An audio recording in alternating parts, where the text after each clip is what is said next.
मुझे तो तेजस्वी यादव पे हंसी आ रही है कि तेजस्वी यादव जी, आपके वालिद साहब में तो दम नहीं है और आप तो उसकी औलाद हो ना, तो आपके बाप में भी दम नहीं है कि अगर आप मोदी जी को रोक सको 2024 में। मैं Mohammad Shakeel Saifi, chairman world peace harmony, मैं बोल रहा हूँ कि आप कह रहे हो ना मोदी जी का रथ रोक लेंगे।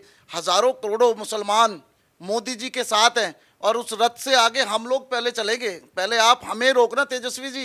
मैं पूछना चाहता हूं आप सभी विपक्षी पार्टियों के सांसदों से और मुख्यमंत्रियों से, क्या किसी प्रधानमंत्री के आज तक किसी बाहर दूसरे देश में पैर छुए गए हैं?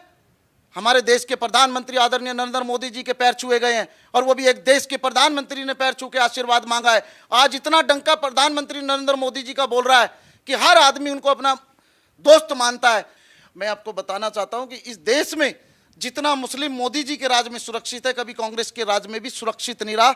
हम मोदी जी के राज में बहुत सुरक्षित हैं। हमारे कारोबार बहुत अच्छे चल रहे हैं, हमारे रोजगार अच्छे चल रहे हैं, हमारे बच्चों को शिक्षा अच्छी दी जा रही है, हमारे बच्चों की एजुकेशन पर ध्यान दिया जा रहा है। नमस्कार, स्वागत है आपका हमारे चैनल पर। 2024 में होने वाले लोकसभा चुनाव के लिए विपक्षी पार्टियां लगातार तैयारी कर रही हैं और इस संदर्भ में होने वाली है बिहार में 23 जून को विपक्षी एकता की बैठक, जिसको लेकर बिहार के पूर्व यानी कि डिप्टी सीएम तेजस्वी यादव की तरफ से कहा गया है कि वो मोदी जी का रथ इस तरीके से मोड़ देंगे जैसे लालू यादव ने आडवाणी का रथ को मोड़ा था और ये विपक्षी एकता जो है वो बड़ी टक्कर देगी 2024 के चुनावों में मोदी सरकार को। इस पूरे मुद्दे पर बात करते हैं, हमारे साथ मौजूद हैं शकील सैफी जी। सर, विपक्षी एकता को लेकर अभी पार्टियां जो हैं वो एक दूसरे को लेकर बयानबाजी दे रही हैं, एकता दिखाई नहीं दे रही है, पर इसी को लेकर आज अगर बिहार के डिप्टी सीएम ये कह रहे हैं कि हम मोदी जी के रथ को मोड़ देंगे इस एकता के चलते, तो कैसे देख रहे हैं इन तैयारियों को? क्योंकि जमीनी स्तर पर जो एकता है वो एकजुटता नहीं दिख रही है पार्टियों में। देखिए, मुझे तो तेजस्वी यादव पे हंसी आ रही है कि तेजस्वी यादव जी, आपके वालिद साहब में तो दम नहीं है और आप तो उसकी औलाद हो ना, तो आपके बाप में भी दम नहीं है कि अगर आप मोदी जी को रोक सको 2024 में। मैं Mohammad Shakeel Saifi, chairman world peace harmony, मैं बोल रहा हूँ कि आप कह रहे हो ना मोदी जी का रथ रोक लेंगे। हजारों करोड़ों मुसलमान मोदी जी के साथ हैं और उस रथ से आगे हम लोग पहले चलेंगे। पहले आप हमें रोकना तेजस्वी जी। आपकी जो मीटिंग होने जा रही है तेजस्वी यादव जी, उस मीटिंग का मध्य कुछ नहीं होगा। आप कितने ही जोर लगा लो, कोई किसी के बाप में दम नहीं है जो मोदी जी को रोक करके 2024 में दिखा देगा।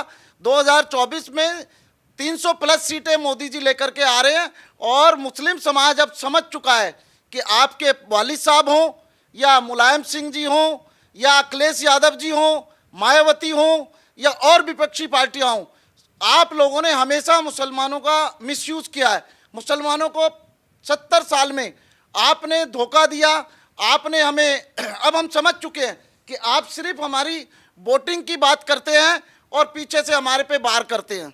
तो इसलिए मुसलमान समाज, दलित समाज अब आपकी राजनीतिक समझ चुका है।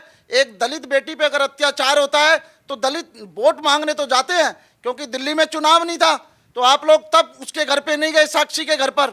और आज मुस्लिम समाज भी समझ चुका है। उत्तर प्रदेश के अंदर हमने इसीलिए 17 मेयर बनाए अपने।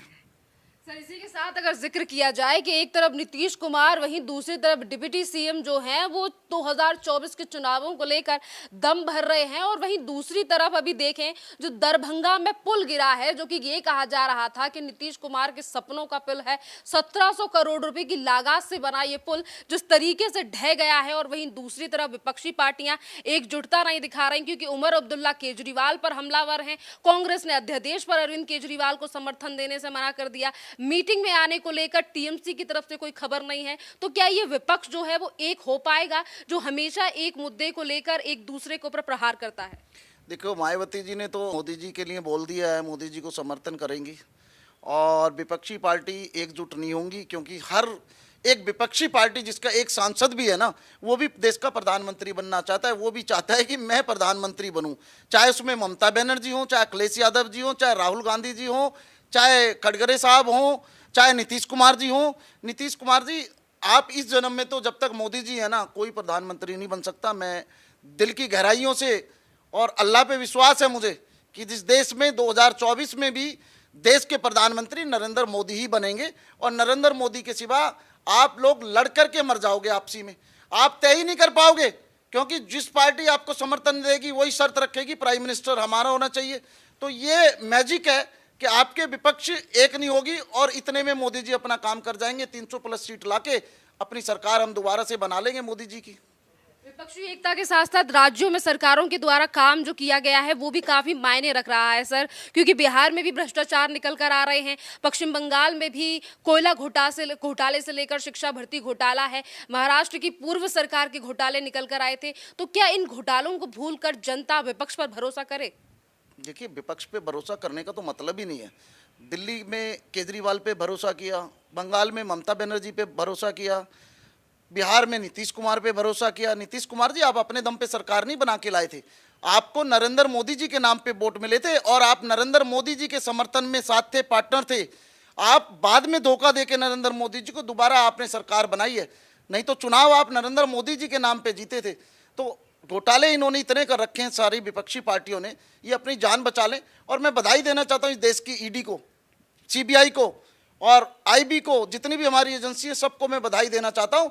इनका पाप का घड़ा जो भर गया है, ये फोड़ रही है एजेंसियाँ, मैं उन्हें सलाम करना चाहता हूँ और सल्यूट करता हूँ।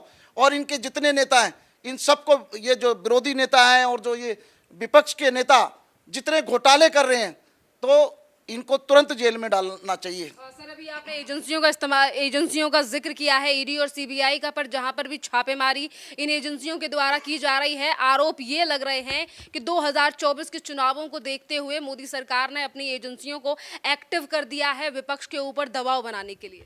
देखिए, कोई विपक्ष के ऊपर दबाव नहीं है, गलत के साथ गलत किया जाएगा। हमारे योगी जी ने जो किया उत्तर प्रदेश के अंदर बहुत अच्छा किया, और मोदी जी जो कर रहे हैं वो उससे भी बेटर कर रहे हैं।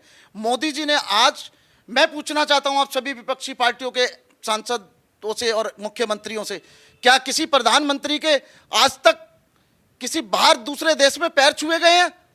हमारे देश के प्रधानमंत्री आदरणीय नरेंद्र मोदी जी के पैर छुए गए हैं, और वो भी एक देश के प्रधानमंत्री ने पैर छू के आशीर्वाद मांगा है। आज इतना डंका प्रधानमंत्री नरेंद्र मोदी जी का बोल रहा है कि हर आदमी उनको अपना दोस्त मानता है, अमेरिका हो, इटली हो, सारी चीजें। और पाकिस्तान को हिला के रख दिया नरेंद्र मोदी जी ने, धारा 370 हटा के 35A हटा करके दिखा दिया कि मतलब मैं हूं। आप लोगों ने तो बढ़ावा दिया सब कुछ, आतंकवाद को, कश्मीर में आतंकवादियों को बढ़ावा दिया। इस देश में जब से नरेंद्र मोदी की सरकार बनी है, इस देश की सफलता पूरे देश में, जग जग में, कोने कोने में जाकर के मोदी के नारे लग रहे हैं। सर, अभी आपने मोदी सरकार का जिक्र किया है, मोदी सरकार पर विपक्ष की तरफ से ये भी आरोप लगते हैं कि मुसलमानों को प्रताड़ित किया जाता है, और राहुल गांधी ने तो इस बात को अमेरिका में जाकर कह दिया। और मुसलमानों की अगर बात की जाए तो आज मुसलमानों की आबादी हमारे देश में 25 करोड़ से ज्यादा है, यानी कि काफी ज्यादा वोट परसेंटेज है। और इसी मुस्लिम वोट को पाने के लिए तुष्टीकरण की राजनीति भी विपक्षी पार्टियां कर रही हैं, और इसीलिए आरोप भी लगाए जा रहे हैं कि मुसलमानों की हालत देश में खराब है, या फिर उत्तर प्रदेश में सबसे ज्यादा बेकार हालत है। और यही तमाम चीजों का जिक्र राहुल गांधी ने भी विदेश में किया। तो इन बयानों को कैसे देख रहे हैं एज अ मुस्लिम? देखिए, मैं इंडिया सैफी फ्रंट एक ऑर्गेनाइजेशन है जिसको चलाता हूं, जिसमें 2.5 करोड़ सैफी समाज के लोग आते हैं उत्तर प्रदेश से और दिल्ली से। मैं आपको बताना चाहता हूं कि इस देश में जितना मुस्लिम मोदी जी के राज में सुरक्षित है, कभी कांग्रेस के राज में भी सुरक्षित नहीं रहा। हम मोदी जी के राज में बहुत सुरक्षित हैं, हमारे कारोबार बहुत अच्छे चल रहे हैं, हमारे रोजगार अच्छे चल रहे हैं, हमारे बच्चों को शिक्षा अच्छी दी जा रही है, हमारे बच्चों की एजुकेशन पर ध्यान दिया जा रहा है, हमारे मदरसों पे ध्यान दिया जा रहा है, हमारे मुस्लिमों की पेंशन पे ध्यान दिया जा रहा है, हमारी हज कमेटी के हज कोटे बढ़ाए गए हैं, हज पे इतने लोग गए हैं हमारे हिंदुस्तान से। और मोदी जी ने पहली बार ऐसा प्रधानमंत्री सन 80 से देखा है, मैं खुद हज कमेटी में रहा हूं, पहली बार किसी प्रधानमंत्री ने सऊदी अरब के प्रधानमंत्री को फोन करके, राष्ट्रपति को फोन करके हिंदुस्तान के लोगों का हालचाल पहुंचा है। ऐसे कैसे मैं ऐसी सोच को सलाम ना करूं? मैं ऐसे क्यों नरेंद्र मोदी जैसे सपूत, जो हमारे देश के लाल, देश के प्रधानमंत्री आदरणीय नरेंद्र मोदी जी को क्यों ना सलाम करूं?